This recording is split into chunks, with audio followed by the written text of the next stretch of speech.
na ang ating July giveaway. So you guys have been waiting for this. So this is it. This is our July giveaway. Mananalo ay makaka-receive ng... Yung mananalo is makaka-receive ng 1 box of makeup and skincare. Ito yung laman niya, guys.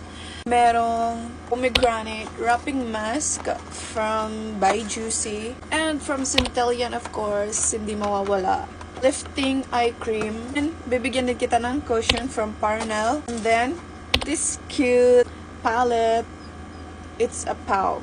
It's so cute. From Showel. And from Pera Pera Mood Glowy Tint. Ayan. And then, ibibigay ko na rin to. Bibigyan din kita nito kasi 3 na yung sa akin nito. So, sa'yo yung isa. So, that's it. Good luck sa mananalo, guys. Please support my new FB page. Doon ko i-announce yung winner and doon ko ipopost if mapapamigay ako ng mga skincare and makeup. So, here's the mechanics. Follow mo lang lahat ng social media accounts ko. So, good luck, girlies. Bye!